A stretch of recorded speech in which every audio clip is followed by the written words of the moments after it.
So what sort of things are you doing that visitors or even people just who live here would like to take part in? Yes, so I will say just first of all that we are also open to the public every week, every Wednesday through Saturday for exhibits, and our research center is open as well. And we also operate the John Stark Edwards House in Warren, which is the oldest remaining home in Warren. It was built in 1807. And the Edwards House is open every Thursday through Saturday for public tours. So definitely what goes on at the check that Edwards out. House, and what goes on at the, you said you had two homes, right? Yes, so the Morgan History Center and the John Stark Edwards House.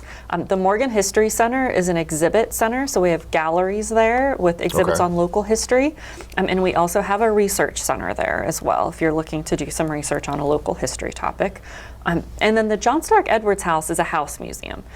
And that house tells the story of the people who first built it in 1807 all the way up to the 1970s. So every room is curated to reflect a different owner, a different time period in the house's history. So the 70s room's got like shag carpeting and stuff yes, like it does. And a shag carpet serious? rug. Oh. We got a rug. Yes. I was just joking. Of a course, rug like a fluffer. Sure, why wouldn't it? Cool. Yeah. Yeah. Oh, that's funny. So could you tell me a little bit about some of the things that are going on with the Trumbull County Historical Society? What are you guys doing? What do you guys have planned for the future? We have a couple of really big projects going on right now. Okay. The first is, so we bought the Morgan History Center and opened it to the public in 2021. Okay. And we knew at that point that it wasn't going to give us quite as much space as we wanted for exhibits and also for collection storage. We have a collection of over 30,000 items related to Trumbull County history, and most of them are currently being stored in the basement of the Edwards House and are not accessible to the public. And that's not what we want. We want to make sure that our collection is transparent and that people are able to see it.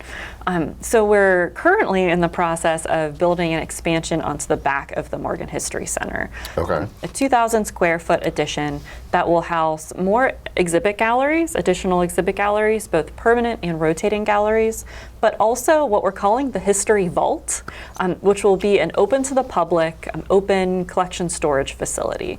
So it will be museum quality with environmental controls, that sort of thing, cabinetry that's museum controlled, but everything will be glassed in and accessible and open to the public. So we're very excited about that project. Okay. When's that supposed to be done?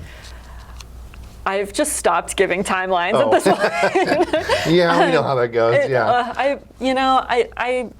I'm really hoping by next summer we'll have the expansion open, but we'll see how that goes. All right, well, give us a call. We'll come out and we'll take a look at it. That would be awesome. And then the other huge project that we're working on right now is we were extremely fortunate to have been contacted by a gentleman, John Zabrocki, who graduated from Warren G. Harding High School in the 60s. And after he graduated, he went out to California and started a prop design company called Modern Props. And over the years, Modern Props did the props for movies like Ghostbusters, Star Trek, RoboCop, Blade Runner, Independence Day, all these massive science fiction movies that were first coming out. The Hulk, the first Hulk in the 70s was also one of them. Okay. So Zabrocki is just retired, and as of about a month ago, he officially signed a deed of gift form giving us his prop collection. So we have about over 500 science fiction props coming to Warren. Okay. And we are in the very beginning stages now of building out a science fiction museum and center in the city. So what are some of the props? Okay, so some of That's the first thing you want to know. You're like, what's the Ghostbusters one? Yes. Everyone wants to know what the Ghostbusters one is. So the Ghostbusters one is super cool, but also kind of disappointing. So he designed the ghost meter that reads. That's totally cool. He designed that. I know, it's super awesome. The not so great news is that it was stolen years ago. The original one was. Oh, okay. I know. So we're trying to find ways of still showcasing that he designed that prop, but we're not actually going to have the original one in the collection. That's all right. Captain Kirk's communicator is one of the big ones that we're getting. That's huge. And a lot of the props you'll see that they're like the background settings of the shows. So like we have the computer systems that were in the spaceship in Star Trek. We have some of the props from Men in Black, for instance, like the egg chairs that they sat in when he's like taking the exam.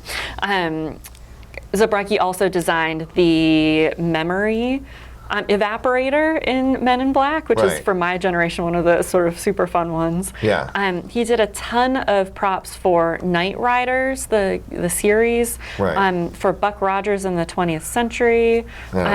Even Buck like, Rogers even before my time. me too. But I know some people will probably be excited about that. Right. And then going into sort of more modern day things that are less science fiction, but he did some of the medical equipment, for instance, for Grey's Anatomy. My wife will be happy to hear about that. He did items that were on Bones, the TV show, some of the sort of the high-tech gadgets. And Zabrecky was well known in the prop field at the time because they were high-quality props. Most props at the time were meant to be kind of one and done. You use them for a movie and then, you know, they're used up and that's it. But he created these like almost art pieces with neon that were very flashy. Most of them plug in and have lights going. There's one particular prop called the most important device in the world that's been shown in over 200 movies and shows. And somebody put together a YouTube video with every single instance where the prop is shown. And you can see this prop in the background of all of these movies. It's kind of cool. Oh, that's cool. So yeah, those are some of the big heavy hitters. But we're also hoping that other people will donate collections to us as we get the word out as well. So that we'll have Zabrecky's collection as a founding collection, but we're also very open to additional donations too. When do you think the public's going to be able to see some of that stuff? Well, that's a great question. So we're in the process right now. Play with it. I want to like. Tell me about it. Yeah, I want to. I know. And so the collection is still in California right now. Okay. And we're fundraising to get the collection here. Okay. It's going to take probably 8 to 10 trailers going cross country to get the collection here. Some of them are small, some of them are huge. All right. And so we're working on... So you mean like a building for the collection? You got it. So that's the next piece of this. Okay. Is the Trumbull County Historical Society Board and also a group of invested citizens are in the process of scouting out a potential home for the collection. And we're just narrowing that down now. I don't want to give too much away. No, that's fine, yeah. But we're in the final stages of deciding on a building where the collection will be housed. And we're also trying to figure out scope. Zabrecky's collection is mostly science fiction, but not all science fiction. There's a lot of different ways of thinking about this in terms of what our end collection scope will be. Because there really isn't, if you look nationally, there's not a national science fiction museum that has a building currently. So we're trying to figure out still how big this is going to get and what we're really looking at as an end goal. Okay. Well, that'll be cool, like maybe a sci-fi museum in Trumbull County. You got it. Awesome. 717 Credit Union. Savings power to give your business an extra boost. Business savings, certificates, and business money market. 717 Credit Union. Make your money work as hard as you do.